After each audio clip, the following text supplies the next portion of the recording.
one of the few things. If you went to Mike's house, you better walk.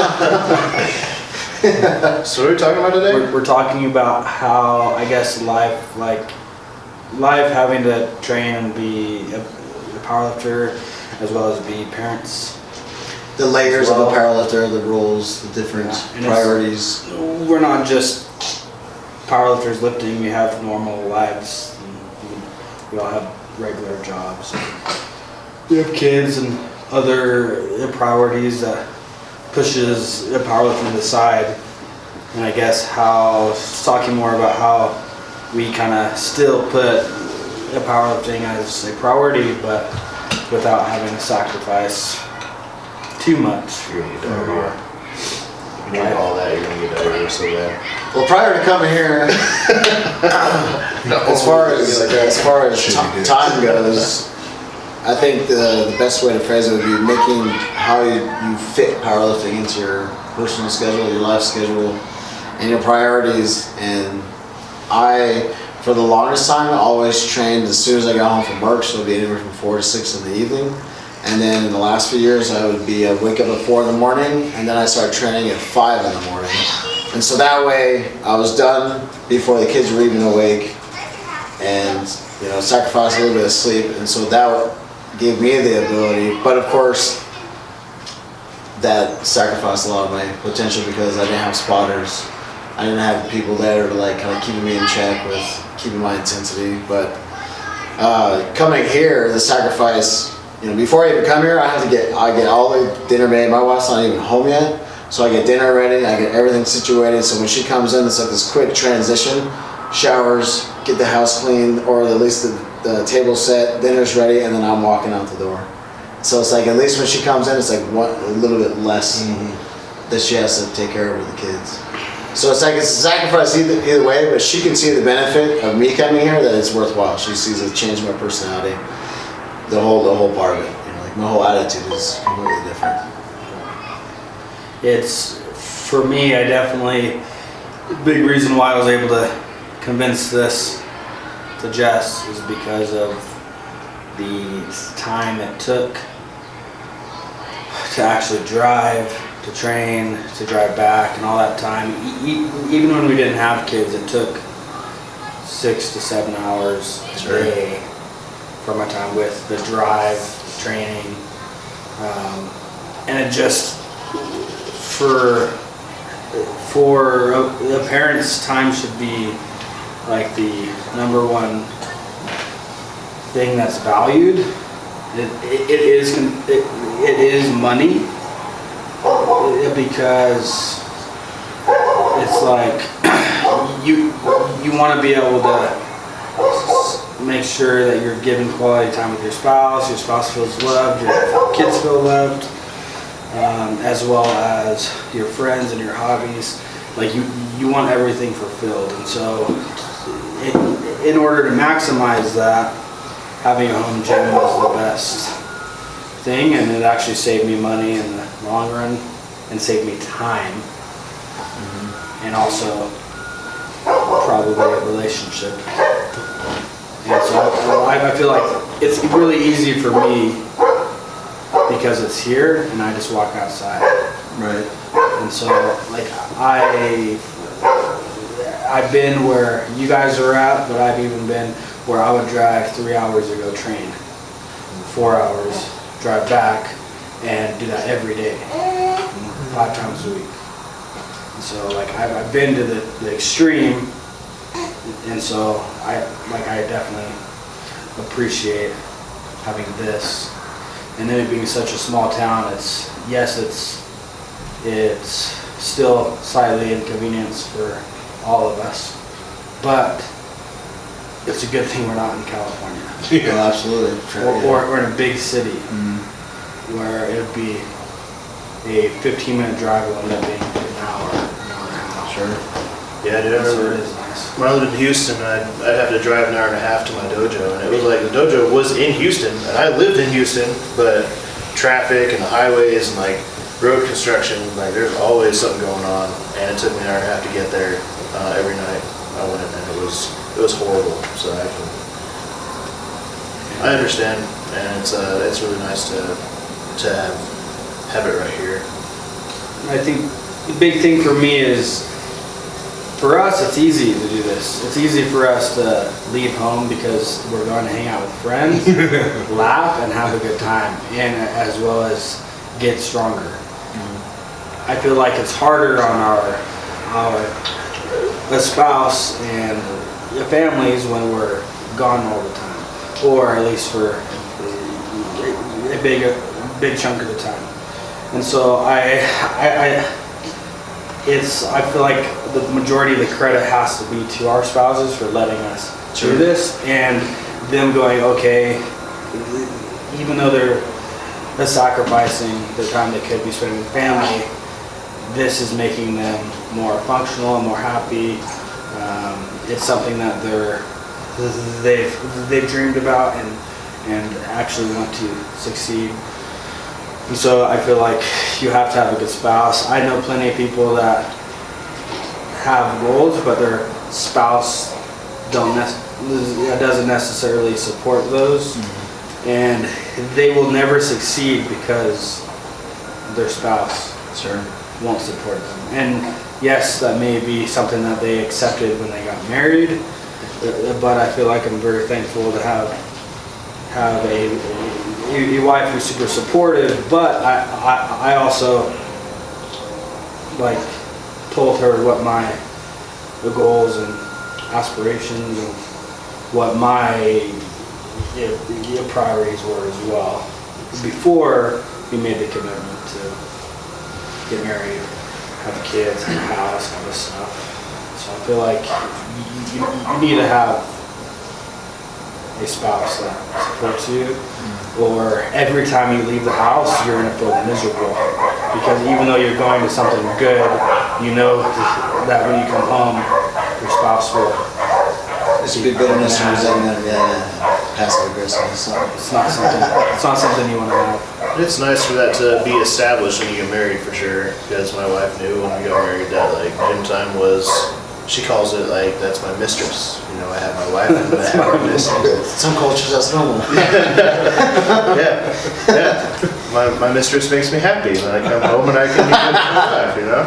So like, it's just it's a big part of my life, and it always has been. And so she knows that if I don't get my workout time in, I'm gonna be pissed off, and she'll know like if I'm having a rough week or a deload week or something, she'll be like, get the hell out of the house and go work out. I'm so tired of looking at your like depressed face. So yeah, it's a good thing to have it established already. It's our responsibility. It's anyone's responsibility who does train that the time that they do have, they need to make sure that their family, spouse still feel like they are first their priority. So I feel like from experience, if I'm giving all my attention to the team and to training and me working out and to my friends and all this, and then when it comes to family responsibilities, chores, things like that, me not being so happy and like excited and actually put forth my full effort in that too, it doesn't look right. So I think it's important to make sure that our spouses still know that they are a priority, because this is another, like how he says, it is another relationship that takes a lot of our time. It does. And so, and it's not our first priority if you're married and you have kids, you have jobs. It's not. And so, if we can put the same effort into our other life responsibilities, things like that, it's I feel like they all you just end up being more happy, a lot more happy. Everything seems to slide into place, and then you have this nice little circle. I don't know what I'm saying, but I feel like the more effort I put in here and improve in here, then the more excited and happy I am to do things outside of here, and it just makes me a lot more enjoyable. Just like how he said, it's like his wife can see when he isn't doing well here, because it shows in his day-to-day activities as well. So I don't know. It's like you just gotta find your happy medium. What about you, Mike? Your kids are crazy. No, it's a hard balance. My wife's always supported me though. I've always done really well with her support. I mean, I've driven her through BMX, mountain climbing, martial arts, more mountain climbing, more BMX, lifting, plus tattooing. Tattooing, it's like it takes 99% of your day. Your work goes home with you, you wake up with your work, you go to work. So she's pretty used to not having me, but you know, I was always grumpy and pissed off because I never had a chance to do anything for myself. So doing something productive with good people, you know, I have a tendency to draw a different kind of crowd, and we don't go lift. So this is for my wife. She really enjoys this because, you know, you guys are all good people. Your family, you know, you have family oriented minds. So in other words, you kind of care about something. Yeah, it's just like what he's saying, finding that fine balance of if you're just starting out with that, you know, or you've been in lifting or another competitive sport for a while, your significant other, it's so quick for them to feel, you know, almost like just pushed aside, or, you know, not even as good as the mistress. So I always try to make time for my kids, make time for my wife, still try to do dates, because then if she's happy, I can come and be happy and lift with my friends and get that kid mode that's stuck inside me all day wanting to get out. I can let it free. I think that's a big thing too, is for you just saying that is, I feel like it's very, the sport's really selfish, and we are very selfish when it comes down to this. But it takes so much time that sometimes we forget that our wives are people too, and they want to have like a hobby or have an activity like this with friends as well. And it's easy for me to not try to encourage my wife to go do things and not think about how this looks to her is I'm just hanging out with friends every night. For her, that's what she sees. Right. Yes, she knows the reason why, but for her, she sees, oh, he's always with his friends and I'm never with my friends. And so it's important to try to make sure that you encourage your spouse or significant other that, like, okay, I'll watch the kids, you go do whatever you want to with your friends. Just to make sure that she feels like she can ask for that, and then it would happen. And it's realistic, instead of us going, well, the team trains, I can't. It's such, I've never done that, but I know, I'm not sure if the conversation has come up with you guys, but it's definitely, with my wife, the transition of moving here, it's a lot easier for me to make friends than it is for her. And then this is also an easy outlet to make friends because it attracts like-minded people. And then it's like, oh, and then it's like you already start with a common interest. Well, with my wife, she's around these two all the time. And so she's not out and about working, having a way to make friends. Sure. We have to make sure that we try to encourage our wives to do things like that, just so they can. Because making friends is not easy. It's hard work. Sure. It takes time. And so if you're not giving your spouse time to do that, then she'll never end up having a close knit like this. But I still don't understand why our wives don't hang out more often. Hey, since the team's training, let's all meet up and hang out with the kids or whatever. Sure. It's hard to get on early though. Mine's down by 7. Really? Well, I'm not Every thinking night. late. How Like, does that Every work? night. Well, we started when he was a baby. Down by 7. And now he gets pissed off if he's not down by 7. it's like every Saturday, it's usually around 8, we end around 10. It's like usually people are up by then. My kids are Yeah. sleeping till 10. Mine's up by 6. But- Douchebag. Down by 7, up by 6. It's still. I'm sorry. I just. I can't. I love him. I think you should move that. That's a dick move, man. It's, I don't know. Yeah, we can go. Oh, do this, but we do it because it's all about even the muscle and mirth is all about family and working out, laughter, being happy, and so it's a good reminder. And all of us are attracted to each other, and we work well together because we all love our families and we love the training, and then we're having a good time when we're doing it. And so it's well, we don't just have training as a common interest. Right. We have spouses and family and build. Yeah. We all share the same.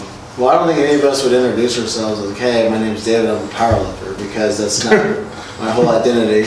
A, and B, my total isn't that impressive to begin with. So I couldn't justify that title. But I'll say it's just it's like a hobby. It's a part of my life, it's a piece of my life, but it's not, my whole life doesn't revolve around lifting, you know. I don't know, and Heath can relate, but when you do bodybuilding as a side thing, bodybuilding is a completely different mindset. It's a 24-hour sport. It's all about your rest. It's all about what you're eating. It's all about, you know, your quality workouts and so on and so forth. So you're always thinking about, oh, I don't want to do too much extra cardio today, so I'm not going to go out on a hike. And you know, like I don't want to go out and do too much, do something too strenuous on my body because tomorrow I got to train, you know, arms, so I don't want my biceps to be fatigued or whatever the case might be. You're a completely different mindset. But I think when it comes to this, it really is about enjoying it, like having an outlet. We all need that. We all have priorities in life, whether it's school or work or whatever the case might be. So powerlifting, it's a little bit of a sacrifice, but when you look at it in any other area, or if I look at my past, like how much time did I devote to nonsense for hours of my day? Like nothing there was no reward in it. It was either a distraction or a form of entertainment or whatever, or just numbing my mind, and then how many hours of my life just passed by and nothing good came of it, right? There's no physical change in terms of getting stronger, no muscle definition, nothing like that. So at some point, everybody's gonna have some habit or attraction, whether it's video games or whether it's television or whatever the case it is. It's gonna have something they're gonna devote time to. It's just whether or not everyone's gonna make a sacrifice to make it happen. If they want to binge watch Netflix 4 hours a day, I guarantee they're gonna step into that and they're gonna make it happen. Yeah. You know, like the only thing is we're not binge watching. We are lifting 3 hours and not getting done till 10, 11 at night. And it's also, when you have responsibility, everyone's like, well, I want to have 8 hours of sleep, I want to have this kind of responsibilities and other things outside of your hobby. What's the first thing that goes? I tell everyone the first thing that goes is sleep. Sleep. First thing that goes, Yeah. sleep. Because that's time that I'm not really doing anything. Yes, I'm sleeping, but it's like, well, if I want to have this, then I'm going to have to sacrifice somewhere else. And you don't ever want to sacrifice family time and things that you do as a family. And then obviously during the day, you have work, school. You can't be like, no, I'm going to get rid of school or work because that's how you pay for everything. Sure. You can't get rid of that. But just like how you said, but David, it's a hobby because there's going to be a day when we cannot lift anymore, and what's still there? Our family and our regular life. Hopefully. Yes.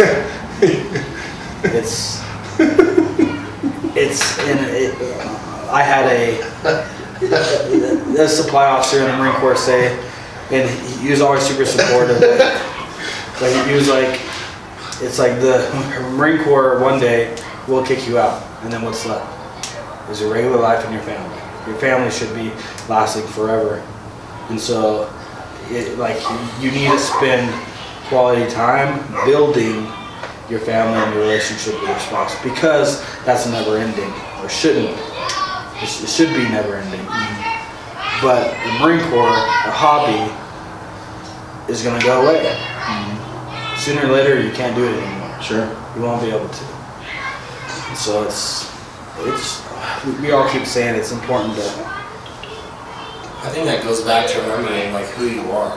Like it's not this thing of like David was saying, oh, I'm David the powerlifter. That's not how it works. Like I'm not Morgan Garrett, the baseball player from Cedar High. That was this, and this. I'm not blah blah blah. It's what I've lost track of what I'm all of those things. I'm a friend. I'm a husband. I'm a son. I'm a baseball player. I'm a coach. I'm I would say fitness-er, but it's kind of more like towards the food part of the fitness part right now. But it's just kind of finding, like you guys are saying with the balance thing, is like you're all of those titles. You're not just, oh, I'm a powerlifter and that's it. It's called Michael the Great. Yeah. Really? I don't know. And to push that even further, it's when you die. This is what Travis Mass would always say. To everyone, he said, when you die, what do you want to be remembered by? It's not, he was a really strong powerlifter. It's like you want to be remembered by someone who changed lives, who was a good father, a loving husband. Like that's what you want to be remembered by. Sure. Not, oh yeah, he was super strong.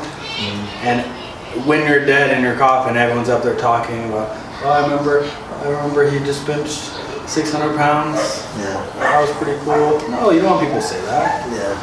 That's the last thing you want to say. Just like you said, Morgan, we're more than just our hobby. We're everything else.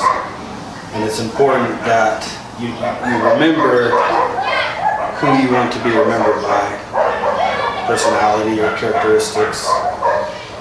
Yes, it'd be cool to be remembered as a strong person, but that being on this long list of things, not just one of them.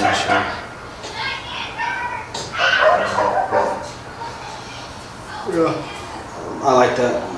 You got to know yourself to have balance. Beautiful. I'm ready to lift. Cool.